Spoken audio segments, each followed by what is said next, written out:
हरि ओम श्रीमात्रे नमः। श्रीमहागणाधिपतये नमः। निर्गुणं निरञ्जनं नित्यममलं परं तेजं निर्विकारं निर्विकल्पं निर्विशेषं नित्यमुक्तं महावाक्यार्थलक्ष्यं महाबिन्दुपरिस्थितं महदहङ्कारनाशं महदानन्दरूपम् एकमेवम् एकमनन्तम् एकैकमद्वितीयम् एकोऽहम् एकमात्मानं स्वच्छप्रकाशमेकैकं तत्त्वातीतं ज्ञानवृद्धं सर्वावगुणभञ्जकं संसारार्णवतारकं सद्गुरुं तं नमाम्यहं। सिंहवाहिनीं महासिंहासनस्योपरि स्थितां इक्षुकोदण्डपाशाङ्कुशपुष्पबाणशोभिनीं करुणामृतरसप्रवाहशोभितलोचनत्रयीं स्मरामि तुर्यातीतां मायाचक्रवासिनीं च बैन्दवीम्। आदौ वन्दे गुरुनाथं श्रीमन्महाभैरवाख्यं कलौ समारम्भं गुरुं परशिवानन्दनाथम् अत्र नाथं महागुरुं योगशास्त्रप्रवर्तकं श्रीचतुर्युगनाथास्तु वन्दे लोकाद्यभिगोप्तृं सर्वमन्त्राद्यः प्रयोक्तृः सर्वविद्यामहोदधिः सर्वौघाश्च तत्त्वसारः सर्वौघाश्च मूलरूपः अत्र नाथः सदाशिवः तदाद्यानन्दभैरवः सर्वत्र सर्वसः वन्देऽहमस्मद्गुरुपर्यन्तः। अनन्तश्रीविभूषित शिवयति महाशाक्तकुलाधीश्वर परमपूज्य श्री श्री श्री भैरवानंद महास्वामिने नमः। शाक्तं धर्मं सनातनं कर्तव्यं परिरक्षणं सत्यं तपः धर्मं तपः कर्तव्यं तपः वन्दे आचार्यं सनातनं धर्मरक्षकम्। షోడశీ సత్సంగానికి నమస్కారం.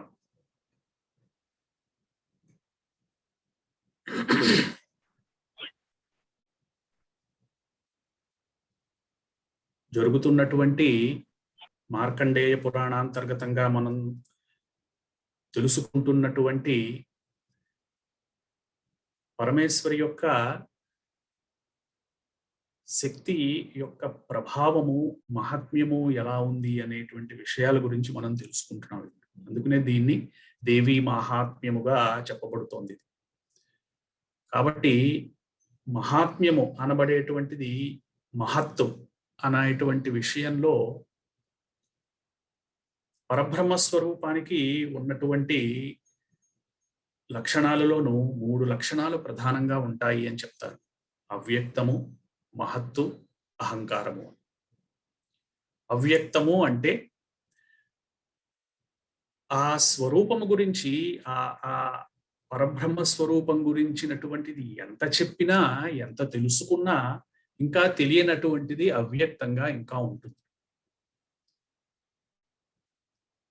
శాస్త్రజ్ఞానము గురువుల దగ్గర నుంచి వచ్చినటువంటి అభ్యాసం ద్వారా నేర్చుకున్నటువంటి జ్ఞానము, తెలుసుకున్నటువంటి జ్ఞానము, ప్రపంచంలో చూసి విని మిగిలినటువంటి తెలుసుకున్నటువంటి జ్ఞానము ఎంత నేర్చుకున్నా ఇంకా తెలియనటువంటిది అవ్యక్తంగా ఉన్నటువంటిది అనంతమైనటువంటి స్వరూపం ఏదైతే ఉందో అది పరబ్రహ్మ స్వరూపానికి ఉన్నటువంటి ఒకానొక లక్షణం. రెండవ లక్షణం మహత్తు. మనకి జీవులకి మనం అందరం కూడా జీవుల కిందకే వస్తాం. మనిషి ఒకడే జీవి కాదు కదా. ప్రపంచంలో ఉన్నటువంటి 84 లక్షల జీవరాశులందరూ కూడా వీటికి ఒక్కొక్క పరిధి, ఒక్కొక్క లిమిట్ పెట్టారు పరమేశ్వరుడు. మన యొక్క శక్తి ఇంతవరకు ఉంటుంది. దాన్ని జాగ్రత్తగా ప్రోధి చేసుకుని దాన్ని జాగ్రత్తగా పెంపొందించుకుంటే ఇంకొంచెం మనం ఆ శక్తిని పెంచుకోవచ్చు. అయితే ఎంతైనా సరే ఆ శక్తికి ఇంత అనేటువంటి ఒక పరిధి అనేటువంటిది ఉంటుంది.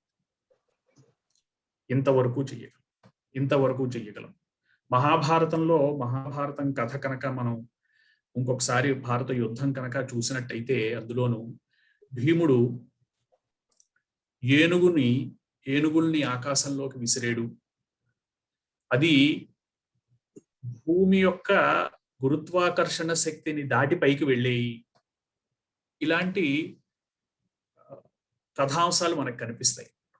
అది ఉత్ప్రేక్ష, అది చాలా గొప్ప పదార్థాన్ని నిజంగా చెప్పారా లేకపోతే అది నిజంగా జరిగిందా అనేటువంటి విషయం గురించి మనం ఆలోచిస్తే అది ఆ వ్యక్తి యొక్క బలం యొక్క పరిధి. ఏనుగుని భూమి యొక్క గురుత్వాకర్షణ శక్తి కంటే పైకి విసిరేటువంటి శక్తి ఏదైతే ఉందో అది భీముని యొక్క మహత్తు యొక్క పరిధి. ఇలాగా జీవులకి ఎంత జీవుల యొక్క విశేషాన్ని అనుసరించి మహత్తు అంటే మనం చెయ్యగలిగినటువంటి శక్తి, మనకు ఉన్నటువంటి బలం, మనకు ఉన్నటువంటి కెపాసిటీ ఏదైతే ఉందో దానికి ఒక పరిధి, ఒక లిమిట్ అనేటువంటిది ఉంటుంది. ఈ పరిధి లేనటువంటి వస్తువు ఏదైతే ఉందో, లేనటువంటి వ్యక్తి, లేనటువంటి అస్తిత్వం ఏదైతే ఉందో అది పరబ్రహ్మ స్వరూపంగా చెప్తారు. అదే మహాత్మ్యము అంటే. కేనోపమా భవతు తే అస్య పరాక్రమేణ అని ఒక శ్లోకం ఉంటుంది మనకి రానున్నటువంటి అధ్యాయాల్లో వస్తుంది. నీ యొక్క శక్తి యొక్క, నీ యొక్క పరాక్రమానికి ఏమి ఉపమానం చెప్పగలము? కేనోపమా భవతు తే అస్య పరాక్రమస్య రూపంచ శత్రు భయహార్యతి హారికుత్ర. నీ యొక్క రూపము కానీ శత్రువులని హరించడంలో నువ్వు నీకున్నటువంటి బలం ఏదైతే ఉందో ఇంకా ఎక్కడ ఉంది? అలాగే మనకి సహస్రనామాల్లో ఏవైతే ఉన్నాయో అలాగా అనౌపమ్య లావణ్య అనేటువంటి పదం వాడుతూ ఉంటారు కొన్ని సహస్రాలు. అంటే దానికి సమానమైనటువంటి, దానికి ఉపమానం చెప్పగలిగినటువంటి ఇంకొక వస్తువు లేదు ప్రపంచంలో. ఇది మహత్తు కిందకు వస్తుంది.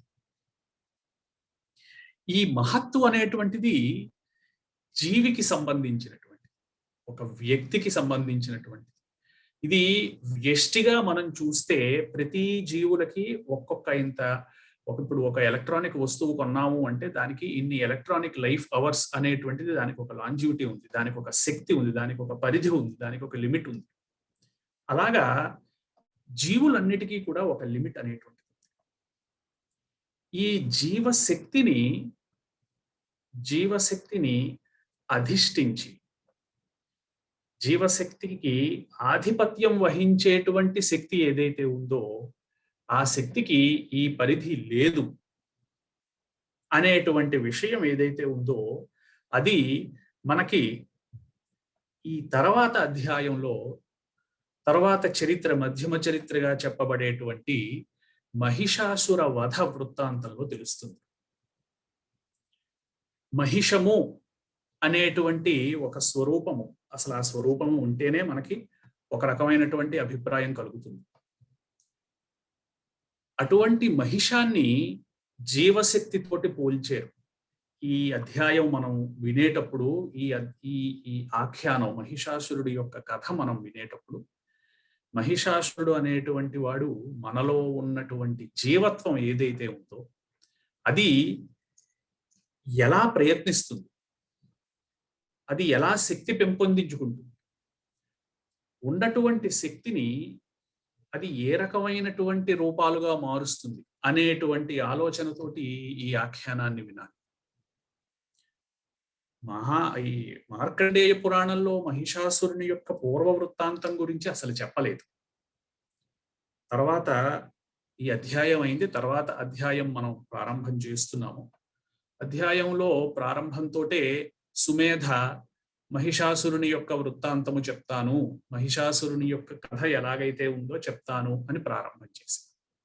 అయితే ఈ మహిషాసురుని యొక్క పూర్వ వృత్తాంతం ఈరోజు క్లుప్తంగా మనం తెలుసుకుని ఈ సత్సంగాన్ని మనం ఒక భూమికగా మనం ఈరోజు మనం పెట్టుకుందాం.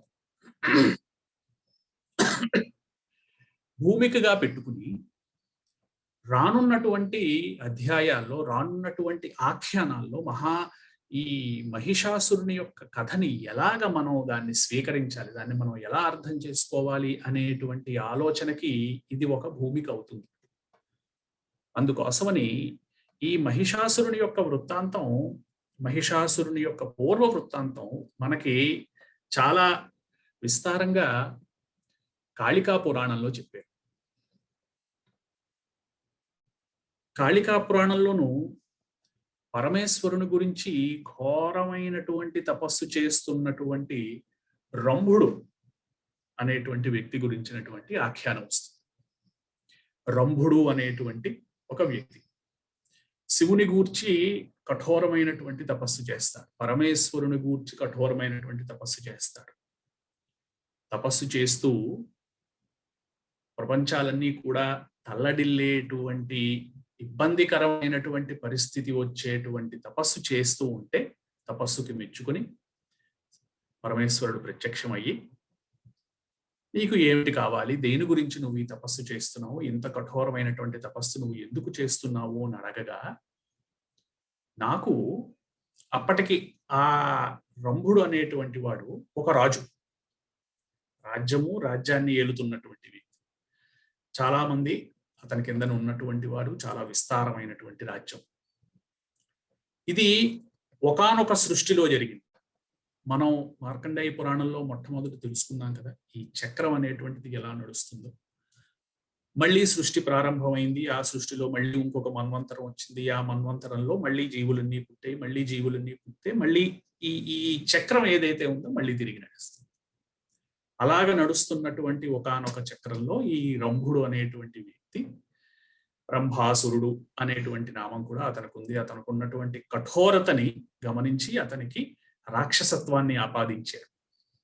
సౌమ్యమైనటువంటి లక్షణం కలిగినటువంటి వాళ్ళు జీవులు. సౌమ్యతరా శేష సౌమ్యేభ్యస్త్వతి సుందరి అనేటువంటి నామం 3 రకాలుగా విభజన అయింది. సౌమ్యంగా ఉండేటువంటిది. సౌమ్య అనేటువంటి విషయం అంటే సుమముతో పోలినటువంటిది, అంటే పువ్వు లాంటిది, మృదుత్వంలోను ఆ రకమైనటువంటి భావన కలిగించడంలోను సౌమ్యత్వము అనేటువంటిది కలిగి ఉంటుంది. ఇటువంటి సౌమ్యత్వం సాధారణంగా భూమి మీద ఉన్నటువంటి వాళ్ళలో జీవులకి సౌమ్యత్వం అనేటువంటిది కొన్ని పాళ్లలో కొన్ని జీవులకి ఎక్కువగాను, కొన్ని పాళ్లలో తక్కువగాను. తక్కువగా ఉన్నటువంటి సౌమ్యత్వం ఉన్నటువంటి వాళ్ళలో కఠోరత్వం ఎక్కువగా ఉంటుంది. అటువంటి కఠోరంగా ఉన్నటువంటి వాళ్ళని రాక్షస అనేటువంటి లక్షణాలు ఉన్నాయి. రాక్షసులు అనేటువంటి పదం వింటే వాళ్ళు ఎప్పుడూ కూడా చెడుగానే ఉంటారు, అధర్మంగానే ఉంటారు అని మనం అనుకోకూడదు. రాక్షస వంశంలో కూడా చాలా విశేషమైనటువంటి భక్తులు, చాలా విశేషమైనటువంటి ఋషులు ఉన్నటువంటి దృష్టాంతాలు కనిపిస్తాయి మనకి కథలు. అందుకోసమని వారిలో సౌమ్యత తక్కువగా ఉన్న కారణం చేత వారికి అసుర లేదా రాక్షస అనేటువంటి పేరు వస్తుందే తప్పించి అది తప్పు అనేటువంటిది కాదు. పరమేశ్వరుడి యొక్క సృష్టి ప్రపంచంలో అంతా కూడా కర్మానుసారము, కర్మఫలానుసారంగానే జరిగింది తప్పించి ఇది మంచిది, ఇది చెడు, ఇది తప్పు, వీడు మంచివాడు కాదు, ఈ జీవి మంచి జీవి, ఈ జీవి మంచి జీవి కాదు అని నిర్ణయించేటువంటి అధికారం పరమేశ్వరి మనకి ఇవ్వలేదు. అందుకోసమని పరమేశ్వరుని చేరడానికి ఏ రకమైనటువంటి మార్గము కూడా హేయమైనటువంటిది కాదు అని మనకి లలితా సహస్రంలో చాలా క్లియర్ గా చెప్తోంది. హేయోపాదేయవర్జిత అని.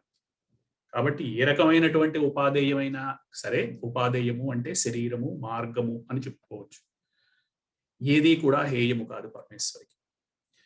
ఇటువంటి ఈ రంభుడు ఈ ఇందాక మనం చెప్పుకున్నాం, సౌమ్యతర సౌమ్యేభ్యస్వతి. ఇలాగా ఇందులో మనం చెప్పుకోవలసినటువంటి విషయం ఏమిటి అంటే, ఈ సౌమ్యతరము అనేటువంటి విషయాలలోనూ సౌమ్యతరమైనటువంటి జీవులలో గోవులని సౌమ్యతరమైనటువంటి జీవులుగా చెప్పారు. వాటికి ఉన్నటువంటి విశేషత, వాటికి ఉన్నటువంటి ఆప్యాయత, ఇంకా ప్రధానంగా ఉన్నటువంటి లక్షణం ఒకటి, వాటికి ఉన్నటువంటిది వాత్సల్య లక్షణం. అందుకని గోవు వత్సము అంటారు. స్వతసిద్ధంగా వారికి ఉన్నటువంటి వాత్సల్య లక్షణము చేత వాటికి సౌమ్యతరమైనటువంటి అనేటువంటి జీవత్వాలు ఉన్నాయి వాళ్ళకి. అందుకోసమని మనకి శాస్త్రాలు, మనకి మిగిలినటువంటి ధర్మశాస్త్రం, మిగిలినటువంటి కల్పములు ఏమిటి చెప్తాయి అంటే, మనము చేసినటువంటి అశేషమైనటువంటి పాపము అంటే ఆ పనికి కర్మఫలం బాధాకరంగా ఉంటుంది అని చెప్పుకోవాలి. పాపము అంటే ఆ పనికి కర్మఫలం, మనం చేసినటువంటి పని యొక్క ఫలం ఏదైతే ఉందో అది బాధాకరంగా ఉంటుంది. అందుకోసమని చేసినటువంటి పాపాలు కడుగుకుని లేకపోతే తగ్గించి లేకపోతే పోయేటువంటి విధానాలలో మొట్టమొదటి విధానంలో గోవుల యొక్క సేవ చెప్పారు. సౌమ్యతరమైనటువంటి జీవాలుగా చెప్పారు కనుక గోవులకి ఎంత సేవ చేస్తే, ప్రధానంగా గోవులకి చేసేటువంటి సేవ మనము చేసినటువంటి మనకున్నటువంటి కర్మ ఫలాన్ని తగ్గించి, ప్రత్యేకంగా పాపకర్మ ఫలాన్ని తగ్గించి మనల్ని అటువంటి సౌమ్యతరమైనటువంటి జీవులుగా పొందేటువంటి మార్గానికి దగ్గరగా తీసుకెళ్లేటువంటి లక్షణాలు ఉన్నాయి. అందుకోసమని గోసేవ అనేటువంటిది ఎంతో విశేషమైనటువంటి ఉత్కృష్టమైనటువంటి సేవ. పరమేశ్వరుని పూజించేటువంటి పరమేశ్వరుని యొక్క మార్గంలో ఉన్నటువంటి వారినే మనం భాగవతోత్తములు అంటాం. భాగవతోత్తముల యొక్క సేవ తర్వాత వచ్చేటువంటి సేవ గోసేవగా చెప్పారు. బహుశా అదే కారణం కావచ్చు, ఎంత కష్టమైనా సరే, ఎంత ఇబ్బందిగా ఉన్నా సరే, గురువు గారు ఆశ్రమం దగ్గర పెట్టుకున్నటువంటి కొన్ని ప్రధానమైనటువంటి సూత్రాలలో గోసేవ అనేటువంటిది ఆశ్రమంలో ప్రధానమైనటువంటి సూత్రంగా పెట్టారు. తద్వారా ఆశ్రమాన్ని, ఆశ్రమం యొక్క శ్రేయస్సుని ఆశించేటువంటి వారందరూ కూడా ఆశ్రమంలో ఆ గురువు యొక్క వాక్కులు, గురువు యొక్క మార్గాన్ని పాటించేటువంటి వాళ్ళందరూ కూడా ఆ గోసేవలో భాగస్వామ్యం పొంది వారి యొక్క దుష్కర్మలు, ఇందాక మనం అనుకున్నటువంటి ఏ కర్మకైతే బాధాకరమైనటువంటి కర్మఫలం అనేటువంటిది రాసిపెట్టిందో అటువంటి పాపములని కడుక్కోవడానికి గోసేవ అనేటువంటిది ప్రధానమైనటువంటి సేవగా గురువు గారు గుర్తించి గోవులని ఎంతో విశేషంగా గౌరవించి వాటిల్ని పూజించేవారు. అదందరి మనందరికీ కూడా తెలిసినటువంటి విషయం. అందుకోసమని గో బ్రాహ్మణేభ్య శుభమస్తు నిత్యం లోకా సమస్త సుఖినో భవంతు అని ప్రతిరోజు మనం చెప్పడానికి కారణం ఏమిటి అంటే, అటువంటి సౌమ్యతరమైనటువంటి జీవులలో గోవులు, ఆ గోవుల యొక్క సేవ వలన ఎవరైతే గోసేవ చేసుకుంటారో, ఎవరైతే గోసేవ చేసేటువంటి వాళ్ళకి సహకరిస్తారో వారికి వారు చేసినటువంటి అన్ని రకాలైనటువంటి పాపాలు కూడా, పాపపు ఫలము ఏదైతే ఉందో ఆ ఫలము తగ్గేటువంటి అవకాశం ఉంటుంది అనేటువంటిది ప్రధానంగా మనం తెలుసుకోవాల్సినటువంటి విషయం. ఇదే గోవుకి వ్యుత్క్రమమైనటువంటి, అంటే దానికి సరిగ్గా అవతల పక్క ఉన్నటువంటి జీవము మహిషము. ఒక పక్క సౌమ్యతరమైనటువంటి గోవు అని మనం చెప్పగా, భీషణమైనటువంటి, చూస్తేనే భయం కొలిపేటువంటి, ఇబ్బందికరమైనటువంటి లక్షణాలు ఉన్నటువంటి జీవి మహిషము, దున్నపోతు.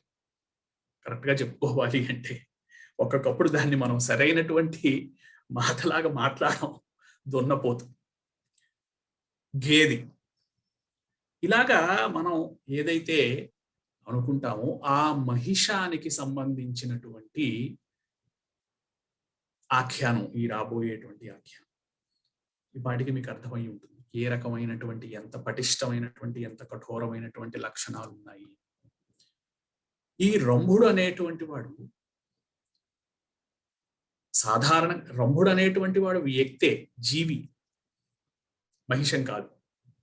శివుని గూర్చి తపస్సు చేసి శివుని మెప్పించి శివుడు ప్రత్యక్షం కాగా, నాకు పుత్ర సంతాన ప్రాప్తి లేదు, ఈ జన్మలోనే లేదు, కాకుండా రానున్నటువంటి 3 జన్మలలో కూడా లేదు, కాబట్టి నాకు నీ యొక్క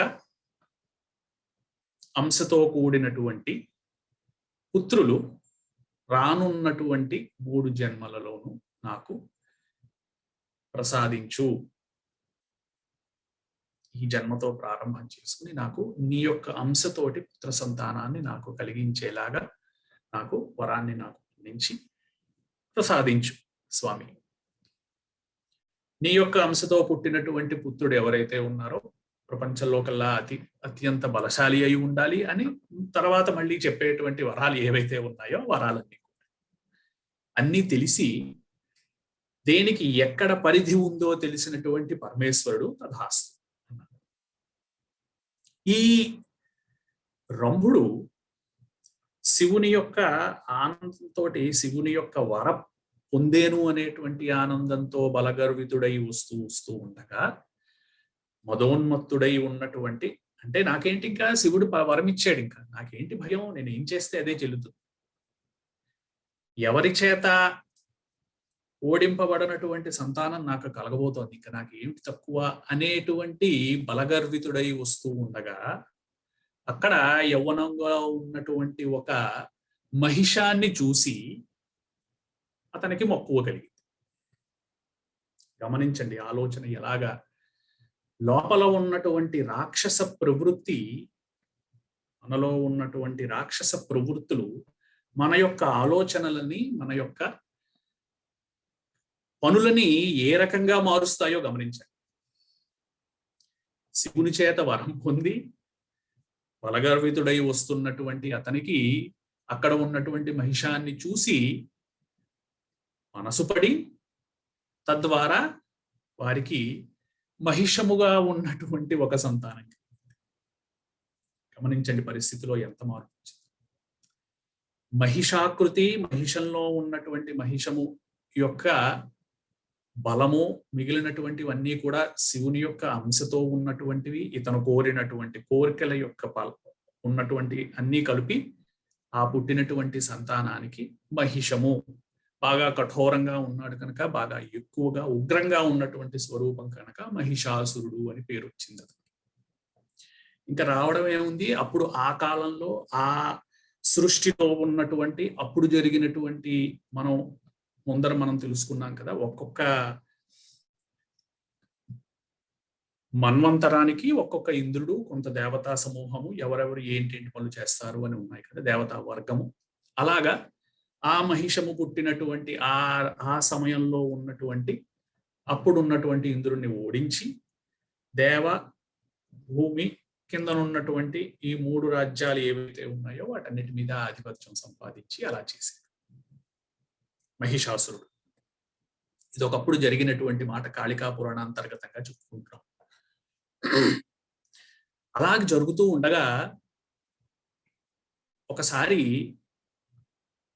అలా వస్తూ కాత్యాయన మహర్షి అనేటువంటి మహర్షి యొక్క ఆశ్రమానికి వచ్చాడు. ఆ కాత్యాయన మహర్షి ఎంతో విశేషమైనటువంటి పరమేశ్వరి యొక్క అనుగ్రహం కలిగినటువంటి మహర్షి. పరమేశ్వరి యొక్క స్వరూపాన్ని తెలిసి, పరమేశ్వరి అమ్మవారిని మా ఇంట నువ్వు ఉండాలి, నీ యొక్క అంశతో మా ఇంట సంతానం కలగాలి అంటే పరమేశ్వరి అతని ఇంట కలిగింది. అందుకోసమే ఆ పరమేశ్వరికి పేరు కాత్యాయని అనేటువంటి పేరు సంపాదించుకుంది.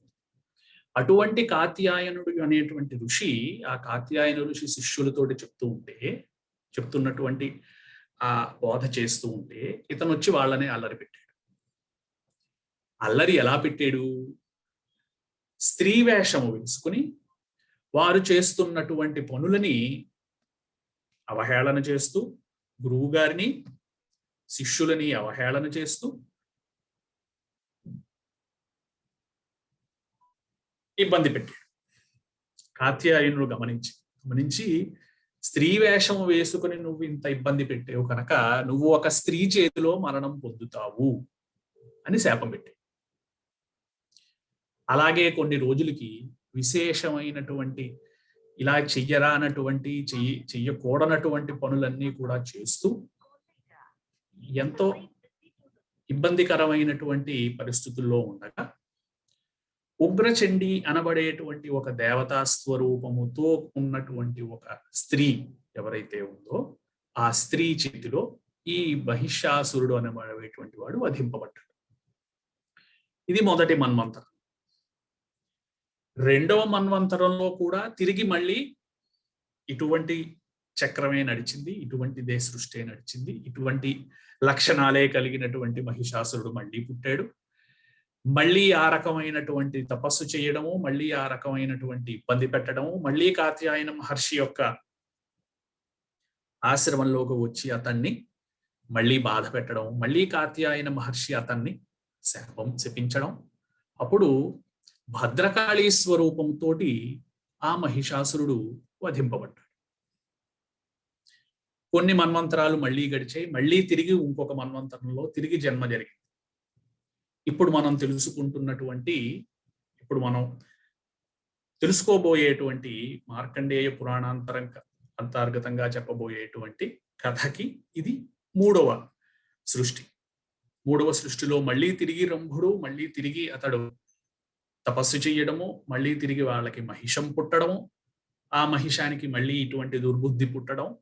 అయితే మూడవ సృష్టిలో అతనికి శివుని అంశ ఉంది కనుక అతను పరమేశ్వరి గురించి తపస్సు చేశాడు. పరమేశ్వరుని గురించి తపస్సు చేసి కాత్యాయన మహర్షి చేత నాకు స్త్రీ చేతిలో మరణం ఉంది అనేటువంటి ఒక శాపం కలిగింది కదా తల్లి, క్రితం 2 జన్మలలోనూ కూడా నేను అటువంటి నీ యొక్క స్వరూపం, నీ యొక్క రూపభేదాలైనటువంటి ఉగ్రచండి, భద్రకాళి అనబడేటువంటి 2 స్వరూపాల చేతిలోనూ కూడా నేను హతమయ్యాను, నన్ను చంపేవు. అయితే ఈ జన్మలో కూడా నాకు నీ చేతిలో మరణం ఉంది అనేటువంటి విషయం తెలిసింది. అందుకోసమని భక్తితోటి ఎలాగా ఉంది కనుక నన్ను నీ యొక్క వాహనముగా చేసుకో, నీ యొక్క వాహనమై ఉండేటువంటి వరముగా నాకు ఇయ్యి అనేటువంటి వరముని మహిషాసురుడు పరమేశ్వరుని కోరతాడు. కాత్యాయన మహర్షి యొక్క శాపం తిన్న తర్వాత పరమేశ్వరి అశరీరవాణి పలికి, నీకు మొదటి జన్మలో కలిగినటువంటి నిన్ను చంపినటువంటి శక్తి స్వరూపము ఇలా ఉంది, రెండవ శక్తి స్వరూపము, రెండవ జన్మలో నిన్ను సంహరించినటువంటి శక్తి స్వరూపము భద్రకాళి స్వరూపము ఇది. ఈ 2 స్వరూపాలలోనూ ఈ 2 జన్మలలోనూ నువ్వు ఇలాగ విజృంభించి ఇలా ఉంటావు.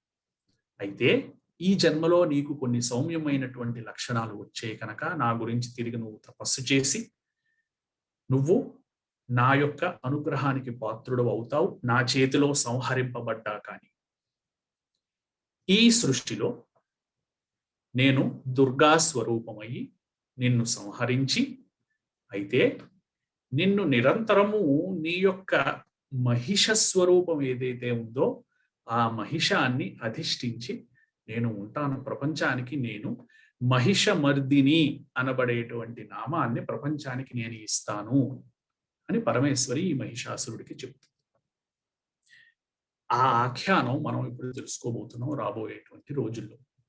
మహిషాసురుడు అనేటువంటి మహిషం ఏదైతే ఉంటుందో దుర్గ యొక్క ఒక విశేషమైనటువంటి, దుర్గాదేవి యొక్క చాలా రకాలైనటువంటి అవతార విశేషాల్లో మూలమైనటువంటి దుర్గకి ఒక సింహము మీద ఒక దున్న, ఒక దున్నపోతు మీద ఒక కమలం, ఈ 3 కలిపి ఉన్నటువంటి ఒక ఆసనము మీద ఉన్నటువంటి దుర్గాదేవిని మనం మీలో చాలా మంది కొన్ని వాట్సాప్ పిక్చర్లో చూసే ఉండుంటారు. ప్రత్యేకమైనటువంటి మహావిద్యా స్వరూపం ఏదైతే ఉందో ఈ మహిషాన్ని అధిష్ఠించి ఉంటుంది. అలాగే జాగ్రత్తగా గమనిస్తే శివాలయంలో దక్షిణం వైపు అలాగ పరమేశ్వరుడి చుట్టూ మనం తిరిగి వచ్చి దక్షిణం వైపు కనుక వచ్చినట్టయితే దక్షిణం వైపు మనకి ఒక స్త్రీమూర్తి, ఒక శక్తి దేవత ఇటువంటి మహిషాన్ని అధిష్ఠించి ఉంటుంది. దుర్గా స్వరూపంగా వాళ్ళు క్షేత్రపాలకులు శివుని యొక్క ఆ స్థానానికి. అందుకోసమని ఆ స్వరూపంగా నేను ఎప్పుడూ ఉంటాను అనేటువంటి వరాన్ని అతనికి ఇస్తుంది. అందుకోసమని దాన్ని మనం గుర్తించి ఈ ఆఖ్యానం ఏదైతే ఉందో ఈ ఆఖ్యానాంతర్గతంగా దుర్గా స్వరూపం యొక్క మహాత్మ్యము అయినటువంటి ఈ మహిషాసుర వధని రానున్నటువంటి సత్సంగాల్లో మనం తెలుసుకుందాం. మహిషుని యొక్క పూర్వజన్మ వృత్తాంతం ఇది మనకి కాళికా పురాణంలో పూర్తిగా చెప్తారు. మిగిలినటువంటి పురాణాల్లో సంక్షిప్తంగాను క్లుప్తంగాను చెప్పారు. మనందరికీ తెలుసుకుందు కోసం ఇక్కడ ఈ రోజు మనం చెప్పుకున్నాం. కాబట్టి వచ్చే సత్సంగం ఏదైతే ఉందో మహిషాసురుని యొక్క వృత్తాంతము, మహిషాసురుని ఎలాగ సంహరించినటువంటి దుర్గా స్వరూపం ఏదైతే ఉందో ఆ దుర్గా స్వరూపం గురించి మనం తెలుసుకుందాం. కాబట్టి స్వస్తి ప్రజాభ్య పరిపాలయంతాం న్యాయేన మార్గేణ మహిం మహీసా గో బ్రాహ్మణేభ్య శుభమస్తు నిత్యం. లోకా సమస్తా సుఖినో భవంతు. సహనావవతు సహనో భునక్తు సహ వీర్యంకరవావహై తేజస్వినావధీతమస్తు మా విద్విషావహై. ఓం శాంతి శాంతి శాంతి. తిరిగి మళ్ళీ వచ్చే సత్సంగంలో కలుసుకుందాం. ఉంటా. శ్రీ గురుభ్యో నమః.